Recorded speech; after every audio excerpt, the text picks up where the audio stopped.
हाय, good morning friends. आज हम अपना एटॉमिक स्ट्रक्चर का लेक्चर 2 लेके आए हैं। कल हमने एटॉमिक स्ट्रक्चर का फर्स्ट लेक्चर किया था और उसमें हमने जे थॉमसन का एक्सपेरिमेंट किया था, सीआरटी एक्सपेरिमेंट, और उसके बाद मिल्किन ऑयल ड्रॉप एक्सपेरिमेंट किया था जिसमें हमने इलेक्ट्रॉन का चार्ज निकाला था, फिर उसका मास निकाला था। अब उसके बाद जे थॉमसन ने ये प्रूव कर दिया था कि एटम सब एटॉमिक पार्टिकल से मिलकर बना होता है, जो कि डाल्टन की थ्योरी को फेल कर दिया था उन्होंने। तो जे थॉमसन ने तो बोल दिया कि सब एटॉमिक पार्टिकल, और पहला सब एटॉमिक पार्टिकल निकाल भी दिया जो कि इलेक्ट्रॉन था। इलेक्ट्रॉन के ऊपर नेगेटिव चार्ज था, तो मतलब अब एटम के ऊपर जे थॉमसन के अकॉर्डिंग नेगेटिव चार्ज आ गया था, क्योंकि सब एटॉमिक पार्टिकल नेगेटिव है, लेकिन एटम खुद में इलेक्ट्रिकली न्यूट्रल होता है। अगर एटम इलेक्ट्रिकली न्यूट्रल है तो जे थॉमसन ने प्रूव कर दिया था कि एक इलेक्ट्रॉन जो सब एटॉमिक पार्टिकल एटम का वो इलेक्ट्रॉन है।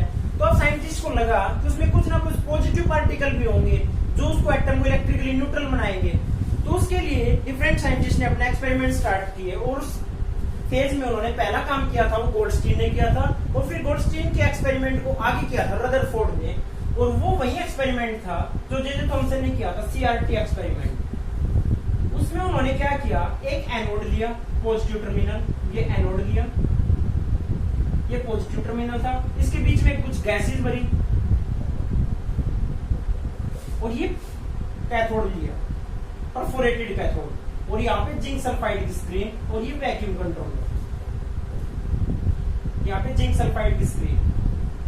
और ये जो कैथोड था इसको इन्होंने हाई वोल्टेज से कनेक्ट कर दिया, और ये कैथोड था नेगेटिव टर्मिनल।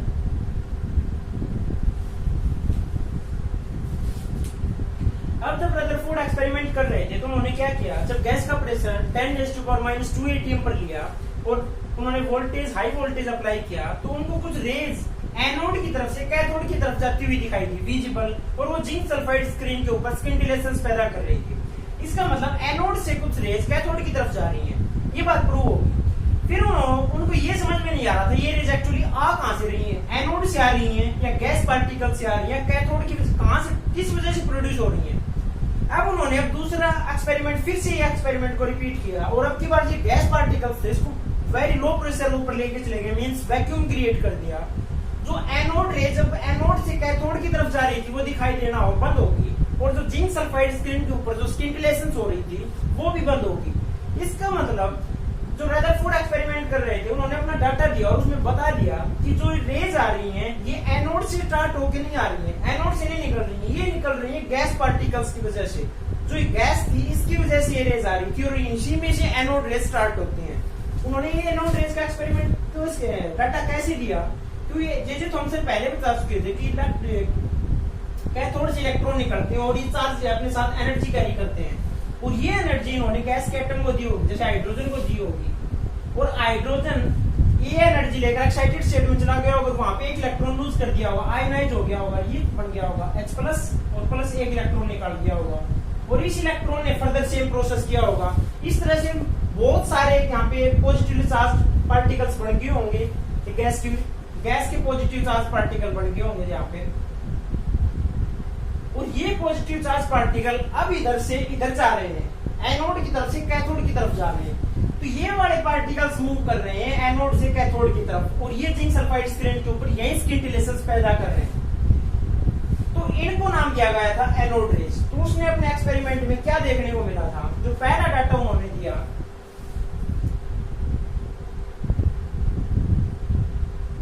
एनोड रेज जब उन्होंने 10⁻² atm के ऊपर इसको लिया, 10,000 वोल्ट के ऊपर सप्लाई किया, तो वहां पे उसे कुछ रेज आती हुई दिखाई दी, जिसको नाम दिया गया एनोड रेज या कैनाल रेज। एनोड रेज नाम क्यों दिया गया, क्योंकि एनोड की तरफ से कैथोड की तरफ जा रही थी, इसलिए एनोड रेज। और कैनाल रेज नाम क्यों दिया गया, कैनाल, जो ये रेज जा रही थी और जिंक सल्फाइड स्क्रीन के ऊपर स्ट्राइक कर रही थी, ये इस स्लिट के थ्रू पास हो रही थी, बिल्कुल फाइन होल्स थे ये, तो ये कैनाल लाइक शेप बना रहे थे, इसलिए नाम इनका कैनाल रेज भी रखा गया था।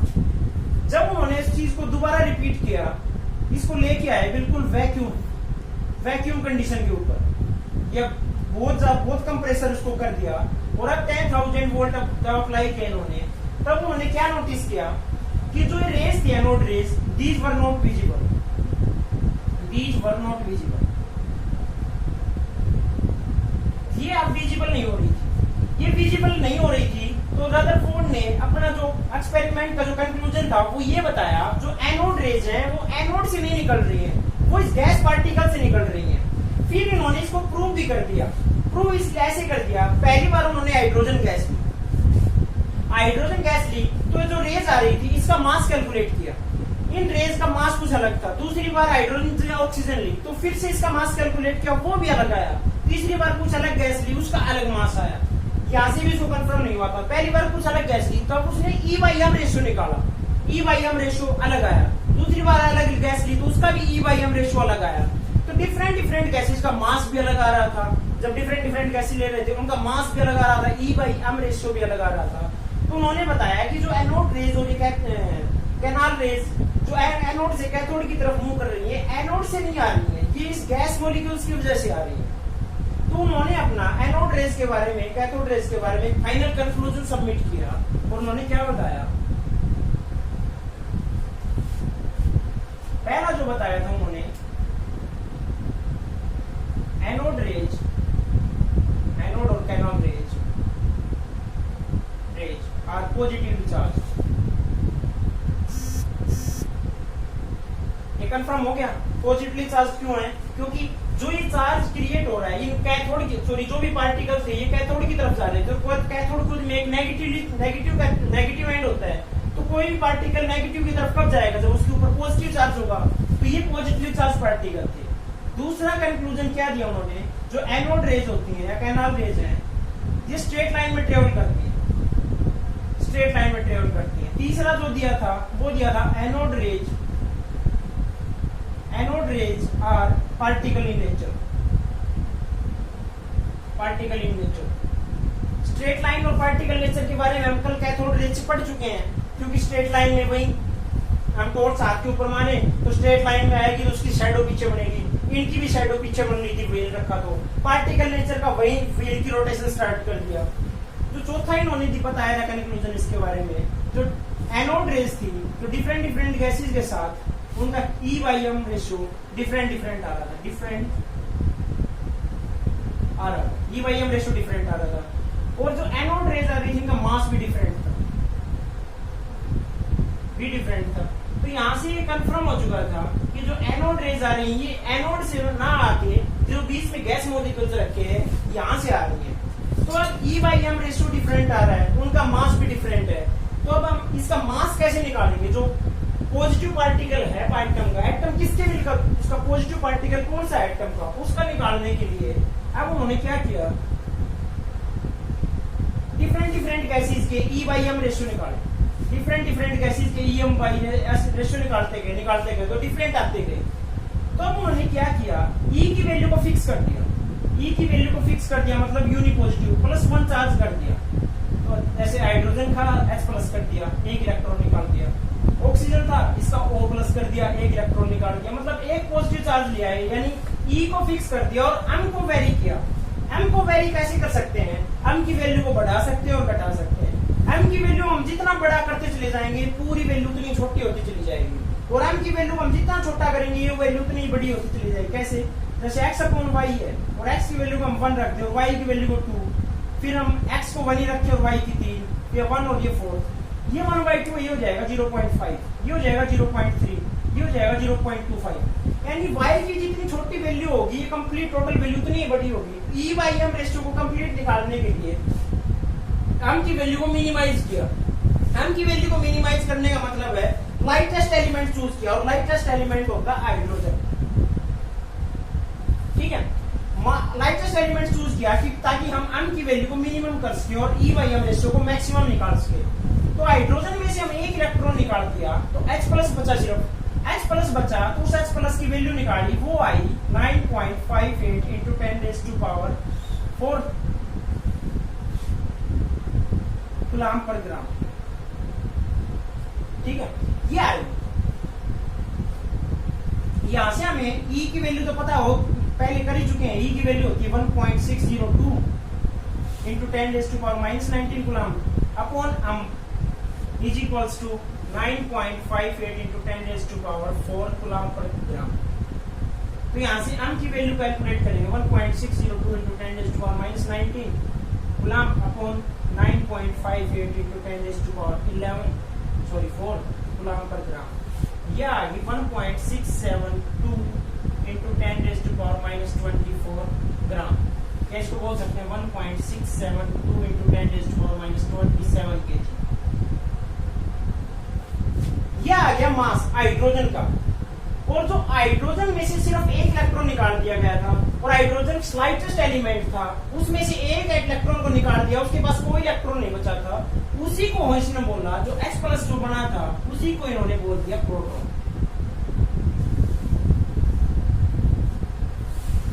ठीक है, इसी को प्रोटॉन बोला गया था। तो ये डिस्कवरी की गई थी रदरफोर्ड के द्वारा प्रोटॉन की। फिर इसके बाद प्रॉब्लम सोल्व हो चुकी थी, क्योंकि एटम इलेक्ट्रिकली न्यूट्रल है और नेगेटिव चार्ज पार्टिकल था उसकी थॉमसन ने डिस्कवरी कर दी थी, और पॉजिटिव चार्ज पार्टिकल है उसकी रदरफोर्ड ने डिस्कवरी कर दी। अब कोई प्रॉब्लम ही नहीं थी, एटम सब एटॉमिक पार्टिकल की डिस्कवरी होगी। लेकिन अब मेजर प्रॉब्लम फिर आई है, जितने भी एलिमेंट थे उन एलिमेंट का वेट किया गया, वेट देखा गया। तो कोई भी एलिमेंट है वो किसका मिलकर बना हुआ, एटम का। और एटम को सब एटॉमिक पार्टिकल्स क्या थे, proton plus neutron, sorry proton plus electron. तो इस एलिमेंट का वेट किया गया, माना ये आ गया x, और प्रोटॉन का मैं देख लिया गया मान ले y, और इलेक्ट्रॉन का देखा गया तो z। तो x और y प्लस z की वैल्यू सेम होनी चाहिए थी, क्योंकि एलिमेंट सिर्फ इन दो का ही तो मिलकर बना है। तो x की वैल्यू y प्लस z की इक्वल होनी चाहिए, लेकिन ये नहीं आ रही थी इसके इक्वल। तो साइंटिस्ट ने एक बात नोटिस की कि एटम के अंदर एक ऐसा पार्टिकल और है जिसका ऊपर कोई चार्ज नहीं है, क्योंकि अगर चार्ज होगा तो एटम के ऊपर फिर से चार्ज आ जाएगा। तो वो एटम, उसके ऊपर पार्टिकल के ऊपर कोई चार्ज नहीं है, लेकिन उसका मास बहुत ज्यादा है, तभी तो एलिमेंट का मास वेरी कर रहा है। तो उन्होंने इसके लिए एक्सपेरिमेंट स्टार्ट किया। कुछ उन्होंने क्या एक्सपेरिमेंट किया, अल्फा पार्टिकल लिए।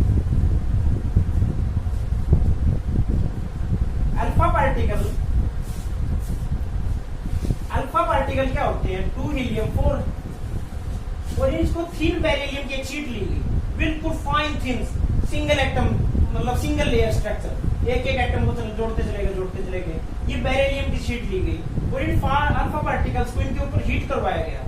जब इनको बेरिलियम की शीट के ऊपर हीट करवाया गया तो कुछ पार्टिकल्स निकले, यहाँ से कुछ पार्टिकल्स निकले, और जो पीछे डिटेक्टर से आके स्ट्राइक किए। तो उस टाइम पर जो साइंटिस्ट एक्सपेरिमेंट कर रहे थे, उनको पता नहीं थे क्या है, उन्होंने बोल दिया कि लाइट कैरिंग चार्ज पार्टिकल है, और उनका नाम दे दिया गया फोटोन है। फोटॉन्स होते हैं लाइट कैरिंग पार्टिकल्स, जिनकी अपनी लाइट होती है। तो ये एक्सपेरिमेंट को एक और जो साइंटिस्ट थे वो ऑब्जर्व कर रहे थे, जिनका नाम था जेम्स चैडविक।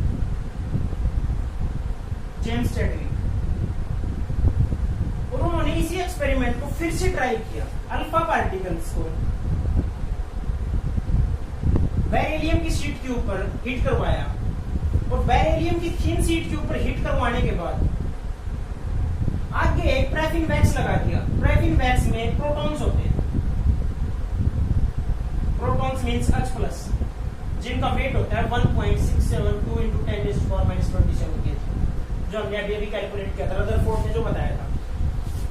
जो बेरिलियम से शीट के ऊपर अल्फा पार्टिकल हिट करवाए तो कुछ पार्टिकल्स निकले थे, ऊपर साइंटिस्ट ने बताया था, तो जेम्स चैडविक को भी मिले। लेकिन अब उसको एक सरप्राइजिंग एक चीज देखने को मिली कि ये जो पार्टिकल्स आ रहे थे बेरिलियम की शीट से स्ट्राइक होने के बाद, इन्होंने जो पैराफिन वैक्स में जो प्रोटॉन थे उनको डिस्प्लेस कर दिया, बाहर निकाल दिया H+ को, और ये H+ यहाँ पे दोबारा आगे स्ट्राइक किए गए। तो नोटिस कर लिया गया था ये क्या आ रहा है आगे। एक चीज अब हम खुद देखते हैं कि अगर कोई चीज है, कोई फॉर्म है, फॉर्म होता है, बहुत लाइट फॉर्म होता है, और एक लोहे की गेंद लेते हैं हम। अगर हम फॉर्म की गेंद को, लोहे की गेंद को फेंक के मारे तो लोहे की गेंद डिस्प्लेस नहीं होती है, फॉर्म की गेंद वापस आ जाती है, क्योंकि फॉर्म जो होता है वो बहुत लाइट वेट होता है लोहे का। और अगर हम लोहे की गेंद को फॉर्म की गेंद पर मारे तो फॉर्म की गेंद को डिस्प्लेस कर देगा, आगे की तरफ मूवमेंट करवा देगा उसकी। तो एक बात सीधी सी देखी गई थी, जो पार्टिकल्स यहाँ से निकल रहे हैं, जो बेरिलियम की शीट को स्ट्राइक करने के बाद इन्होंने प्रोटॉन को डिस्प्लेस कर दिया है। प्रोटॉन को डिस्प्लेस कर दिया मतलब इनका चार्ज, इनका वेट ज्यादा ही होगा, तभी तो इनको डिस्प्लेस करवा दिया गया। अगर ये लाइट वेट के होते या फोटॉन्स होते, फोटॉन्स का तो कोई होता ही नहीं है, फोटॉन्स का तो कोई मास नहीं होता है, तो फोटॉन्स होते तो डिस्प्लेस नहीं होते, लेकिन इन्होंने डिस्प्लेस करवा दिया। डिस्प्लेस करवा दिया तो इसका मतलब इसका चार्ज जो मास है वो मास प्रोटॉन से भी कुछ ना कुछ ज्यादा है या इक्वल तो जरूर होगा, इसीलिए तो डिस्प्लेस करवा दिया। तो जेम्स चैडविक ने इसका मास निकाला और वो मास आया न्यूट्रॉन का, वो आया 1.674 इंटू 10⁻⁻27 के, जो कि प्रोटॉन से ज्यादा था। 1.672 होता है इसका इंटू 10⁻⁻27 के। याद रखना, अगर बोला जाए तो इक्वली कंपेरेबल है क्योंकि 1.674 और 2, लेकिन अगर एक्चुअल में बोला जाए अगर कंपेयर करने के लिए तो न्यूट्रॉन हैवी होता है प्रोटॉन से। ये जेम्स चैडविक ने यहाँ से क्लियर कर दिया था। तो जेम्स चैडविक ने जो डाटा दिया था वो बोला था अल्फा पार्टिकल्स जब हीट करेंगे बेरिलियम की शीट को, बेरिलियम का होता है अल्फा पार्टिकल होते हैं 2 हीलियम 4 और बेरिलियम होता है 4 बेरिलियम 9, और जो हीट करेंगे तो बना देंगे 6 कार्बन 12 और प्लस 0 and 1। इसके ऊपर कोई चार्ज नहीं होगा, लेकिन मास होगा इसका 1 यूनिट, जो कि 1 यूनिट होता है प्रोटॉन के इक्वल या प्रोटॉन से थोड़ा सा ज्यादा। ये निकला था पार्टिकल और इसको बोला था न्यूट्रॉन, यहाँ से जेम्स चैडविक ने बताया। तो अब एटम के जो सब एटॉमिक पार्टिकल्स थे वो कंप्लीट हो गए थे, और जो एलिमेंट का वेट का प्रॉब्लम आ रही थी कि जो एलिमेंट का वेट मैच नहीं कर रहा है, कैसे नहीं कर रहा था देखो,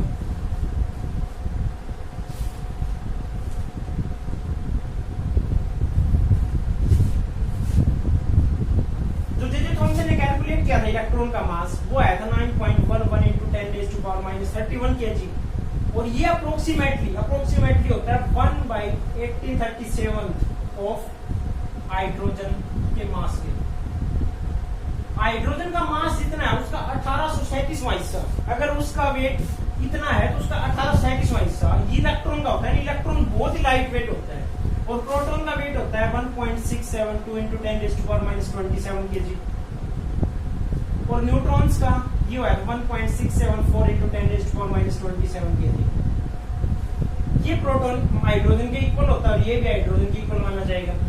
अब उससे पहले प्रॉब्लम क्या रही थी, एलिमेंट का वेट और प्रोटॉन प्लस इलेक्ट्रॉन का वेट ये मैच नहीं कर रहे थे। मैच क्यों नहीं कर रहे थे, क्योंकि हम एक इक्वली हिस्सा, ये देखा जाए कितना इक्वल है, प्रोटॉन और न्यूट्रॉन का मास लगभग इक्वल है, यानी आधा मास को हम काउंट ही नहीं कर रहे थे, न्यूट्रॉन का मास काउंट नहीं कर रहे थे। इसकी वजह से ये एलिमेंट का जो मास था वो मैच नहीं कर रहा था एटम के मास से।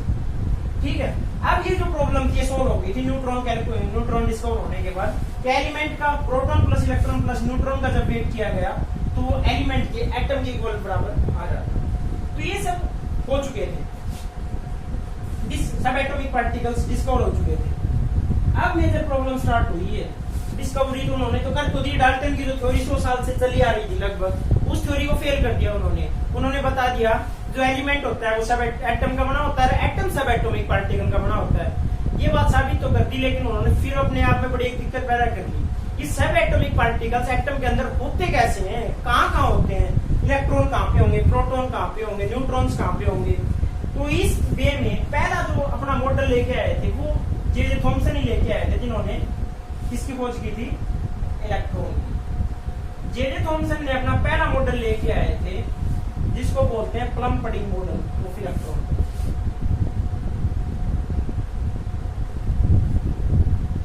Plum pudding model of electron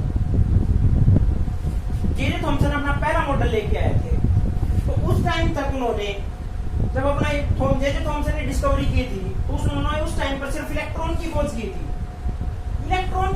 फिर उनको इतना जरूर पता था कि एटम होता है वो इलेक्ट्रिकली न्यूट्रल होता है, इसके ऊपर खुद का कोई चार्ज नहीं होता है।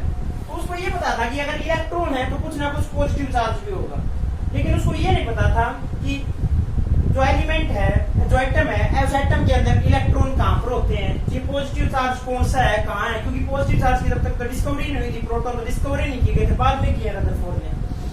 तो जे थॉमसन ने क्या बोल दिया, जे थॉमसन ने बोल दिया कि जो एटम होता है वो एक स्फीयर के टाइप का होता है, और उस स्फीयर में जो पॉजिटिव चार्ज होता है ना वो यूनिफॉर्मली स्प्रेड होता है, हर जगह पॉजिटिव चार्ज होता है।